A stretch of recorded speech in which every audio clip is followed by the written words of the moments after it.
Hello and welcome to all our viewers in Nigeria and around the world to Midday News on Global Television, coming to you live from the nation's capital, Abuja. I am Jumai Manson. A quick reminder that Global Television is on DSTV channel 365 and Star Times channel 276. You can download the Global TV Nigeria mobile app for Android and iOS devices to keep track of our broadcast. Now the news in full.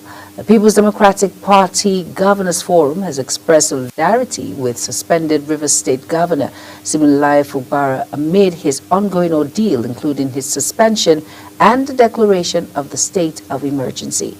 The governors who met in Ibadan, Oyo State, urged the federal government to address the alarming insecurity across the country. Ramsey Enoch Agbo has details. We apologize that report will be brought in a subsequent bulletin.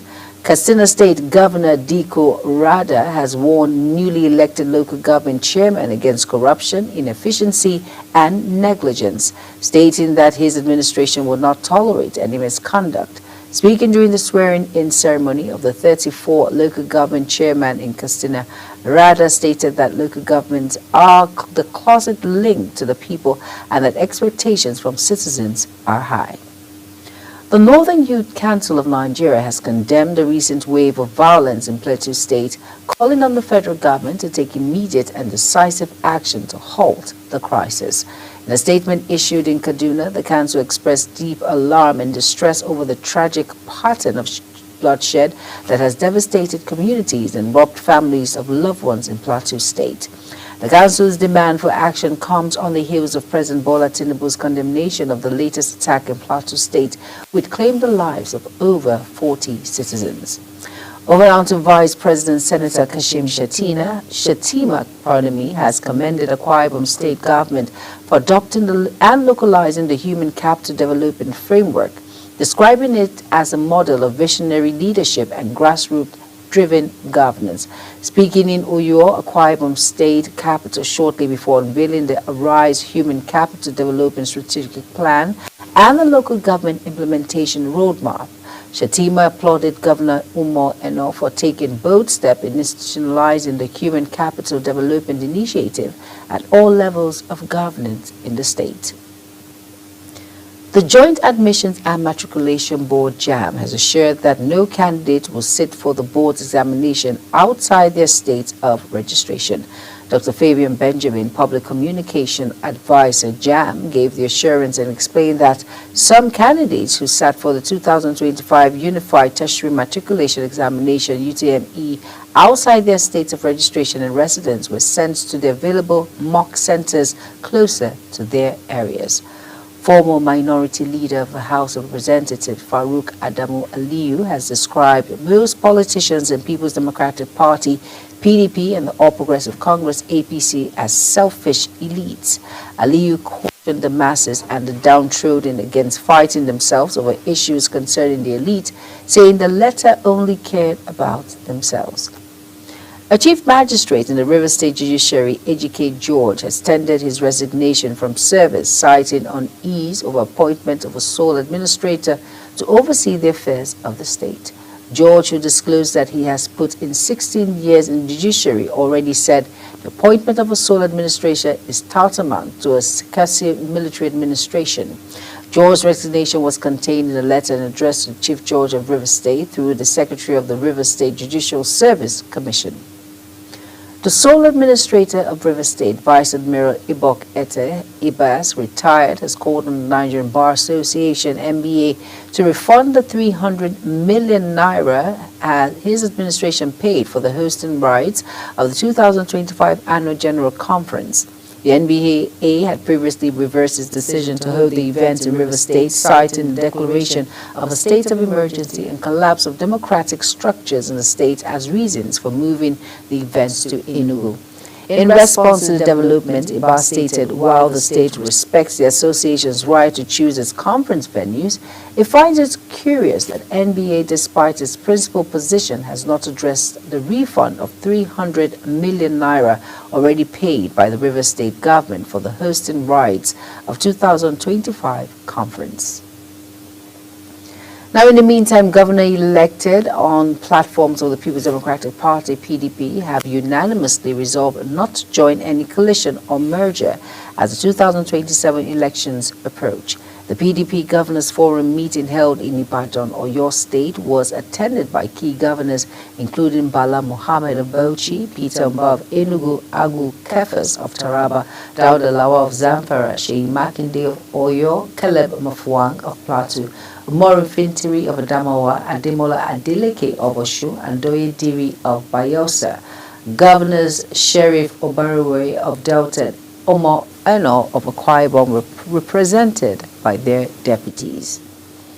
An Oyo State High Court sitting in Ibadan, the state capital, has dismissed a suit contesting the nomination and installation of Ologbon of Irele Igbon, Oba Francis Olushola Alao, in his ruling. Justice K.A. Adedokun nullified the case for lack of jurisdiction. 4 members of the Akimbola family who instituted the suit contested the selection, appointment, and approval of Oba Alao as the Ologbon. The Bureau of Public Procurement, BPP, says it is collaborating with the anti-corruption agencies to ensure that the procurement process in the country is not compromised.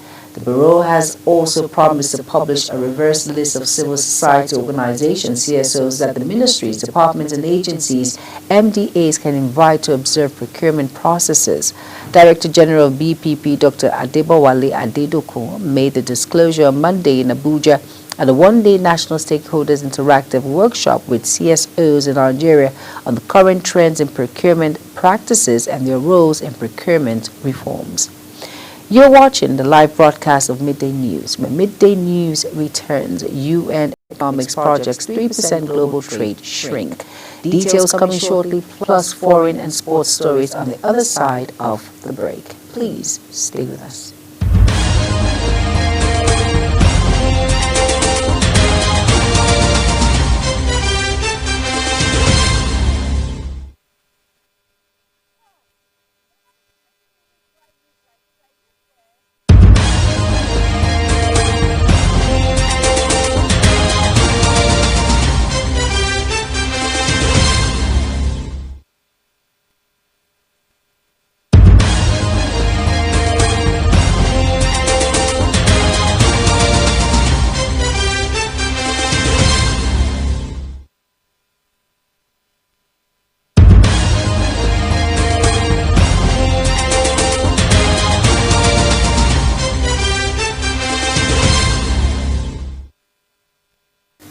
You're welcome back, and if you're just tuning in, it's Midday News on Global Television. Thank you for staying with us. In business now, International Trade Center Executive Director Pamela Cook Hamilton says global trade could shrink by 3%, with shifts to India, Canada, and Brazil due to U.S. tariffs. Here is Uyi Agbomofuegbe's report. Similarly, the UN economist noted that Vietnamese exports are redirecting away from the US, Mexico, and China, while increasing substantially towards Middle East and North African markets, the EU, Korea, and others. Countries like Mexico, China, and Thailand, but also countries in Southern Africa, are among the most affected alongside the United States itself. Global trade could shrink by 3%, with significant long-term shifts in trade patterns and economic integration. For example, exports from Mexico, which have been highly impacted, are shifting from markets such as the US, China, Europe, and even other Latin American countries, with modest gains instead in Canada and Brazil. Citing the example of apparel, Cook Hamilton said textiles is a top industry in terms of economic activity and employment for developing countries. In this context, she said Bangladesh, the world's second largest apparel exporter, would face a reciprocal tariff of 37% should it come into effect, which could lead to a loss of $3.3 billion in annual exports to the US by 2029.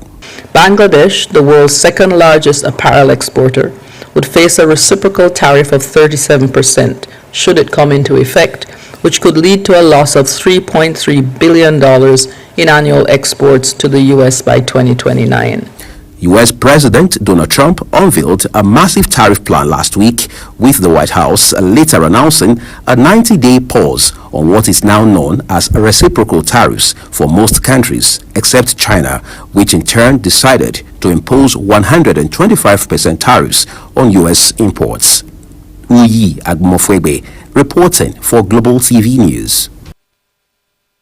The federal government has gazetted and transmitted the ECOWAS schedule of tariff offers for trade in goods on the African Continental Free Trade Area to its secretariat. Minister of Industry, Trade and Investment, Dr. Jumoke Oduwole, says this through a statement issued in Abuja. Oduwole said the move was ahead of the 16th meeting of the AFC-FTA Council of Ministries, responsible for trade, holding in Kinshasa, DRC on Tuesday, marking a significant milestone in regional trade integration. According to her, this agreement establishes zero duties in 90% of tariff lines for trade in goods, enhancing Nigerians' market competitiveness and expanding trade opportunities across Africa. The Nigerian currency posted marginal gains in the country's foreign exchange market, while the US dollar index fell to its lowest level since 2022. Market activity showed the Naira trend trading at the Naira 1,600 per dollar broad line in the official market, while fluctuating between Naira 1,620 and 1,630 Naira per dollar across various segments of the unofficial market. Domestic demand for the dollar remains high, contributing to the Naira's continued weakness, even as global demand for the dollar has declined due to a sell-off in the U.S. Treasury markets. Now, on the foreign scene, Hamas is reviewing a new ceasefire proposal from Israel and will respond as soon as possible, as the movement spokesperson Sami Abu Zuri says the request to disarm Hamas is not acceptable to even hear. At least 17 Palestinians have been killed and 69 wounded in Israeli attack across Gaza in the past 24 hours, according to the enclave's health ministry. United States Special Envoy Steve Witkoff says Russia President Vladimir Putin is open to a permanent peace deal with Ukraine. President Donald Trump's envoy made the claim in an interview following a compelling talk with Putin in St. Petersburg last week. However, Russian Foreign Minister Sergei Lavrov warned that agreeing terms on a deal is not easy, while Ukraine and its European allies have called on Washington not to be deceived by Moscow's delayed tactics regarding a ceasefire. South Africa has appointed a special envoy to the U.S. in an effort to ease tension between the two countries, which have worsened since Donald Trump's return as president. President Cyril Ramaphosa announced Mcebisi Zona's selection, adding that he would be entrusted with advancing South Africa's diplomatic, trade, and bilateral priorities. Jonas, a former deputy finance minister, made headlines when he made corruption allegations against a wealthy family linked to former President Jacob Zuma. And in sports now, in Kadri Aruma began his 2025 International Table Tennis Federation World Cup campaign with Grifty 3-1, 11-6, 11-9, 6-11, 11-18 win over Benin's Abdul Gardib Saulufo in one of the headline matches on day one of the tournament, Marco. The tie rematch of their ITTF African Cup encounter would filled with momentum shifts as both players showed flashes of why they are among the continent's finest. Aruma, however, held his nerve as critical moments fended off a comeback from Salifu to grab the victory. The Nigerian, ranked 20th in the world, had a deep, especially in the fourth game, while Salifu led 8-6 before Aruma allied back to close out the tie. The win sets Aruna on a firm footing as he looks to advance from the group stage in this revamped World Cup format. The Nigerian Boxing Federation has announced the adoption of a newly approved world boxing weight categories for forthcoming 22nd National Sports Festival scheduled to be held in Abeokuta, Ogun State. In a competition advisory issued to all concerned stakeholders, the Federation clarified that as an affiliate of the IOC recognized World Boxing, it is bound by the statutes and regulations of the International Federation. The clarification comes after several state coaches, including Niger Niger State boxing head coach Ismail Raji expressed confusion over which weight categories would be used for the sports festival after presenting the two differing categories in a message directed to Secretary General Olalekan Fessiesin. Barcelonians are set to battle rival Real Madrid for the signature of Nigerian striker Victor Osimhen this summer, with both Spanish giants eyeing the Napoli forward, who has been in sensational form during his loan spell at Galatasaray following surprise loan move to the Turkish champion last summer. Osimhen has lit up the Turkish league, having scored 29 goals in 33 competitive matches since joining the club. According to reports from Dario AS, Barcelona see Osimhen as a potential alternative to Robert Lewandowski, while the Catalan club remain committed to the Polish striker, leading the attack next season. They're open to market opportunities that could strengthen their squad. And that's it on Global TV Midday News. A quick reminder that Global TV is on DSTV channel 365 and Star Times channel 276. Now kindly follow us across all social media platforms now showing on your screen by using @GlobalTVNG. You can download the Global TV Nigeria mobile app for Android and iOS devices to keep track of our broadcast. I am Jumai Manson. Thank you for watching. Good afternoon.